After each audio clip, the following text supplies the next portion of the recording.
Nous avons apprécié quand son Excellence le général Abdourahmane Tiani a taclé le pouvoir en place en Algérie, affirmant qu'aucun Africain ne pourrait croire que le pouvoir actuel de l'Algérie, lui-même victime de la colonisation française qui a endeuillé autour d'1 million d'Algériens, puisse aujourd'hui permettre prêter son territoire à la junte française pour déstabiliser un autre pays africain.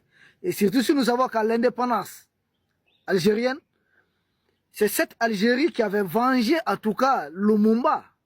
Comment ça? Parce que vous n'êtes pas sans savoir que l'Ando-Colon qui avait comploté à l'époque Moïse Tshombe, qui était un sécessionniste, c'est-à-dire celui qui voulait diviser le Congo, parce qu'à l'indépendance, ils ont voulu morceler le Congo en trois grandes parties. Le reste du Congo, le Kasaï et puis le Katanga. Mais en ce qui concerne le Katanga, c'était Moïse Tshombe surtout à la tête des séparatistes. Et quand il a échoué dans son travail, juste avant ça, qu'est-ce qu'il a fait Moïse Tshombe? C'est lui, une fois que les Mobutu ont pris Lumumba, ils ont envoyé Lumumba dans le Katanga chez Moïse Tshombe. C'est là-bas que Lumumba a été exécuté en fait. C'est triste de le dire. Le même Moïse Tshombe après était en Espagne, où il était en train de se donner, comme on appelle ça, une retraite dorée, en attendant la prochaine mission de déstabilisation, encore du Congo, c'est comme ça qu'ils sont. Parce qu'en Afrique, ils choisissent les mauvais enfants d'Afrique et les mettent au devant. Donc, c'est l'Algérie qui avait détourné son avion. Et Alger avait fini avec lui. Donc, on ne reconnaît pas cette Algérie qui était un peu un noyau révolutionnaire à côté du Mali, à côté de la Guinée, du président Sékou Touré, à côté du Ghana, de Kwame Nkrumah et à côté d'Abdel Nasser. On ne reconnaît pas. C'est pourquoi elle a dit aucun Africain ne croit. C'est pas possible. Mais seulement ce que je dirais, la junte algérienne actuelle n'a rien à voir avec le pouvoir passé algérien, surtout au moment de l'indépendance. Au temps du président Ben Bella et au temps du président Ouari Boumediene. Ça n'a plus rien à voir. L'Algérie actuellement est un bras armé aussi de l'OTAN. Ne vous trompez pas. Ce n'est pas parce qu'ils achètent suffisamment d'armes auprès des Russes. Le président algérien même, Tebboune, a traité les militaires russes présents au Mali des mercenaires. Et ils ont participé activement à l'embuscade revendiquée par les hommes de Zelensky contre des militaires maliens, des militaires russes à Tinzaouaten. Tinzaouaten, c'est la frontière, c'est à la frontière Mali-Algérie.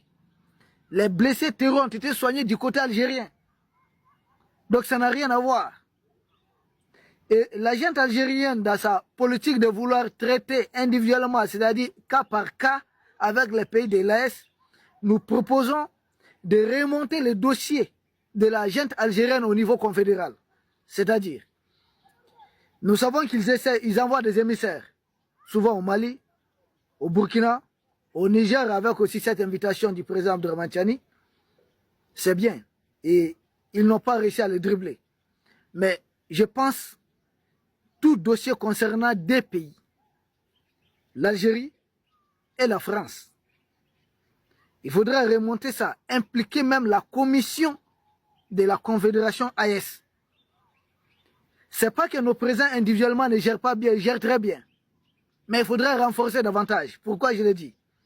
Nous avons affaire à deux pays suprémacistes.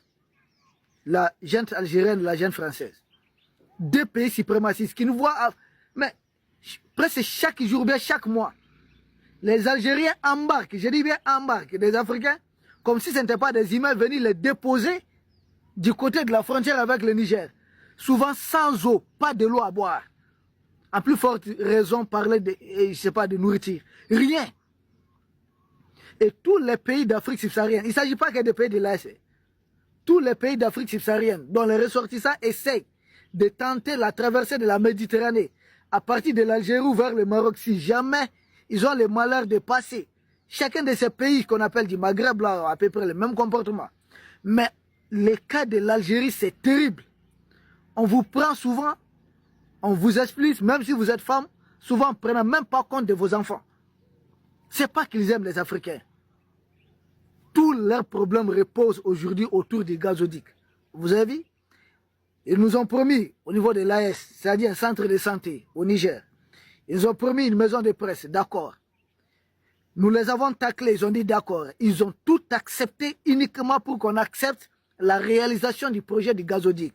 Or, ce gazoduc-là, très saharien, c'est pour venir au secours, c'est pour aider les Européens surtout.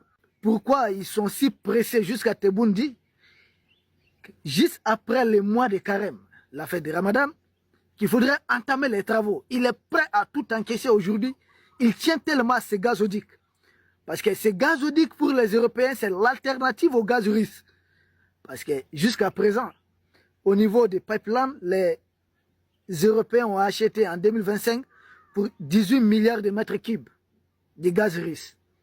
Mais en ce qui concerne GNL, 15 millions de tonnes, ce qui est l'équivalent de 20 milliards de mètres cubes de gaz. Si on cumule les deux, on se retrouve avec 38 milliards de mètres cubes de gaz achetés au risque en 2025. Et ça fait beaucoup. Ça fait plus de 7,2 milliards d'euros.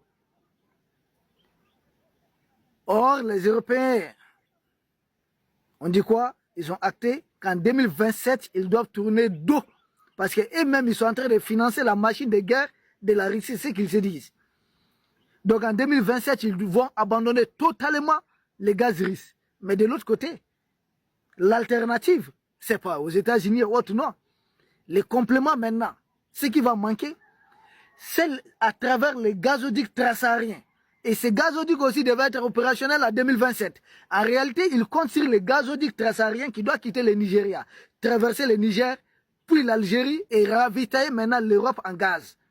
Et le gazoduc en question doit faire 841 km en territoire du Niger.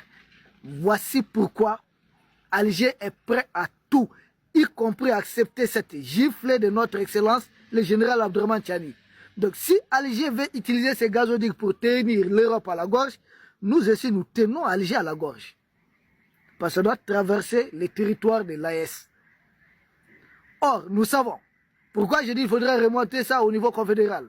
Du côté du Nigeria, où les travaux de ces gazoducs ont déjà été réalisés à hauteur de 70%.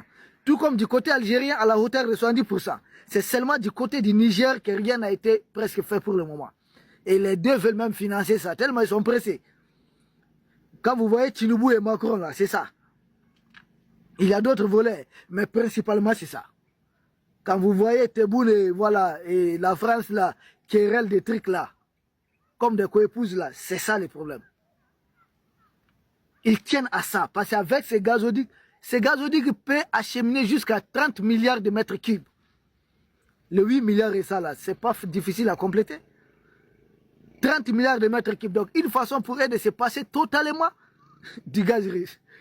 Et ce qui est bizarre, quand Gazprom avait voulu adhérer au projet, les Européens ont dit niet. Ils ont refusé. Parce qu'on veut être indépendant de l'autre côté, puis vous verrez, vous voyez ce qui est en cours? C'est cet enjeu. Et nous maintenant, nous comprenons. Les populations de l'Est ont compris. Il faudra qu'on en parle. Ils veulent uniquement ce gaz-là pour remplacer le gaz russe. Maintenant, ils ont dit non au risque de participer au projet. Mais seulement, l'aéroport de Niamey, quand ça a été attaqué, ce sont les militaires russes qui ont aidé à sauver. Donc, pour vous dire qu'il y a les militaires russes déjà au Niger, par où les gazoducs là doivent transiter. Ah, c'est bizarre quand même. L'attaque de l'aéroport de Niamey, son excellence le général Abdourahmane Tiani a dit qu'en fait, que c'est les Génim, l'État islamique et puis ISWAF qui ont été des mercenaires pour cette attaque. Or, quand vous regardez Génim là, Génim est manipulé par surtout la gente algérienne. Génim là, c'est la coalition franco-algérienne, pas plus, pas moins. C'est moi qui vous l'ai dit. J'ai tout à citer les 4 responsables clés du Génim. J'ai dit les 4 responsables. On vous présente Iyad Agali comme le premier responsable, pour donner une connotation beaucoup plus malienne. Mais Génim, pourquoi attaque les Mali? Pardon, le Burkina, pourquoi ça attaque le Niger? l'attaque de l'aéroport, allez suivre l'interview du général Abdourahmane Tchani, il dit les Génim, que Doka appelle Gessim. Iyad Agali là, où est-ce qu'il se trouve? Il se trouve en territoire algérien. Donc, si je comprends bien, c'est Iyad Agali qui se trouve en territoire algérien qui a ordonné l'attaque de l'aéroport international de Niamey. Et ce sont les risques qu'on a refusés dans le cadre de ce projet du gazoduc transsaharien qui ont aidé à sécuriser l'aéroport. Si vous comprenez ce que je suis en train de comprendre. Bon, c'est un peu ça. Donc, il y a Dagali là-bas qui se trouve chez eux.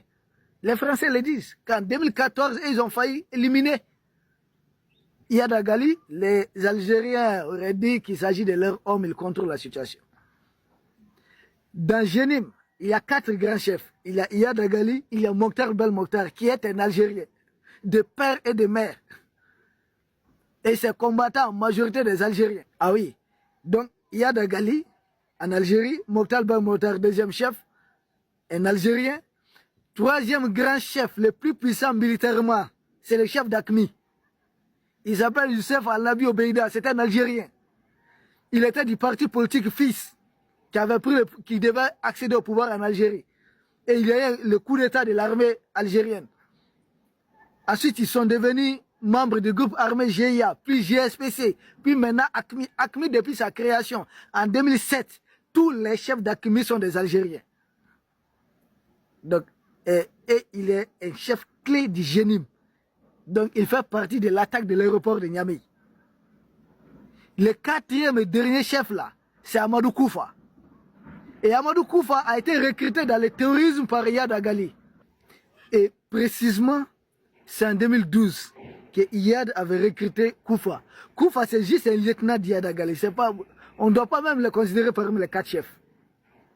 C'est lui qui est en charge de mobiliser des Africains subsahariens, c'est-à-dire des Noirs comme vous et moi, pour intégrer ce groupe dirigé par la France et les Algériens.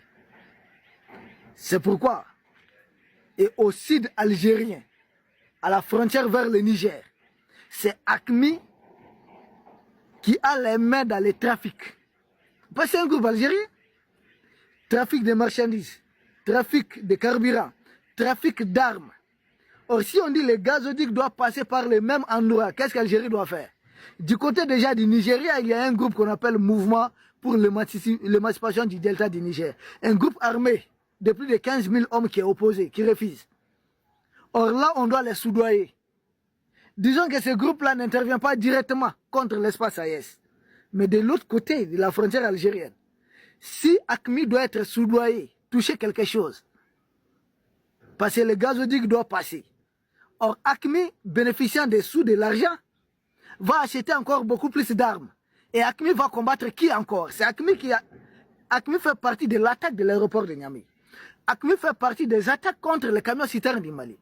AQMI fait partie même de l'attaque qu'il y a eu l'autre jour au Burkina Titao. AQMI fait partie de toutes ces attaques, composantes clés du Génim. Donc, il ne faudrait pas que les gazoducs qui doivent servir l'Europe, permettre à l'Europe d'avoir l'indépendance énergétique, d'accord, ça c'est pour l'Europe, mais qu'en échange, le passage de ces gazoducs aussi sert à financer, parce que l'État du Niger doit toucher quelque chose, d'accord, mais il ne faudrait pas que AQMI aussi touche quelque chose. C'est pourquoi déjà, le fait que dans le cadre de la sécurisation de l'aéroport de Niamey, nous avons les forces unifiées de l'AES. Il faudra permettre que ces forces participent éventuellement à la sécurisation de ces gazoducs en territoire du Niger. Et ces gazoducs, quand ça a été signé, ce n'était pas encore le général Abdourahmane Tchani au pouvoir. Non. C'était les fameux démocrates de la France. Donc, il est temps de revoir maintenant. Il faut revenir sur le contrat. Parce que 90% c'est détenu par qui? NNPC et puis l'autre la Sonatrach. C'est-à-dire le Nigeria et l'Algérie. Le Niger n'a que 10%. Pourtant, le gazoduc traverse le Niger sur 841 km. Sans le Niger qui est maillon central, le gazoduc ne va pas exister. Or, il y a l'alternative de ce gazoduc qui doit passer par l'océan Atlantique, qui est géré par les Marocains. Bon, ça encore, c'est un autre projet, un autre débat. Il y a cette forte concurrence. Donc, Tebboune court parce qu'il voit l'autre concurrence aussi. Les pays de l'AES, Tebboune doit s'engager auprès des pays de l'AES de désactiver tous ces groupes armés qui sont en train d'attaquer les pays de l'AES. Sans cela, les gazoducs, c'est à revoir. Parce que c'était autant de Bazoum, de Mamadou Issoufou quand on signait ça, ce contrat. Maintenant, est-ce en réalité le Niger gagne grande chose, 10%? Il faudra revoir le contrat. C'est ça que moi je propose. Il faudra là 15%, à 20%, à 30%, quelque chose. Les Nigériens, l'Algérie ont 90%. Mais, et puis quand on signait, il n'y avait pas encore l'État confédéral. Aujourd'hui, nous sommes une confédération qu'il faudrait prendre en compte. Et surtout, ces gazoducs qui drainent des enjeux sécuritaires. Parce que ça peut être un moyen de financer régulièrement les groupes armés terroristes pour ne pas attaquer les gazoducs, tout comme ils sont en train d'attaquer actuellement les pipelines de pétrole. Vous voyez qu'il y a pipeline de pétrole entre le Niger et puis le Bénin là. C'est régulièrement attaqué. Et qui les attaque? C'est des groupes manipulés par la jeune française et la jeune algérienne. De l'autre côté, les gazoducs ne seraient pas attaqués. Et en échange, ils vont soudoyer certains groupes. Eh bien, dans ça, nous, on va encore augmenter nos dépenses militaires pour gérer les conséquences de cela, non? Il faut qu'il y ait un accord de trêve, qu'Alger cesse de déstabiliser l'espace AES. Ah oui, pour les intérêts de la jeune française. C'est pourquoi nous proposons qu'il y a, j'ai dit, il y a 2 pays. Ouattara et autres, là, on peut comprendre tout ça.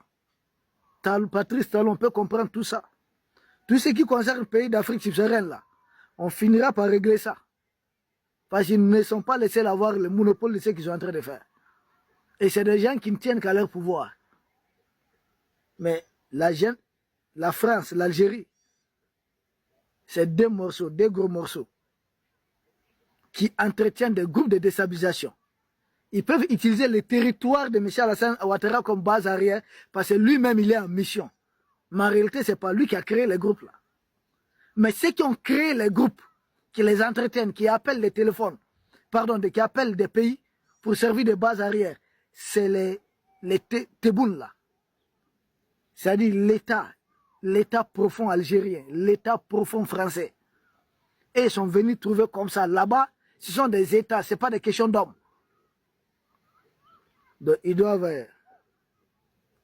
Parce qu'au lieu de nous démarcher individuellement, là, ils doivent nous démarcher collectivement. Parce que il ne faut pas qu'un jour, un pays de l'Est dise « Ok, bon, je reprends des relations peut-être bilatérales avec la jeune Française jusqu'à un certain niveau. » Ah non? Ah non, non, non. Ça serait les 3 pays à la fois ou non. Déjà, le général Abdourahmane Tiani a été là-bas. Je pense qu'il a posé certaines conditions. Tebboune est pressé. Non, juste après le mois de carême. Ça dit dans un mois, dans moins d'un mois, il faut commencer les travaux. Mais avec quelle garantie? Parce qu'une fois les travaux réalisés, ils auront beaucoup de poids. Et ils pourront régulièrement intimider le Niger. Avant qu'on en arrive là, nous avons encore les moyens de les retenir, de les bloquer. Voilà, ça, ceci, c'est notre proposition. À vous peut-être d'améliorer. C'est un peu des idées, à gauche, à droite. On n'a rien préparé, nous n'avons ni papier, ni bic. Ça m'est venu comme ça. Maintenant, c'est aux autorités de l'AS de matérialiser ça. Nous ne pouvons que proposer. Et je pense avec ce sujet, nous en avons fini peut-être. Peuple d'Afrique, nous vous remercions. Nous espérons vous retrouver très bientôt pour un autre sujet au sommet de l'actualité. Merci beaucoup.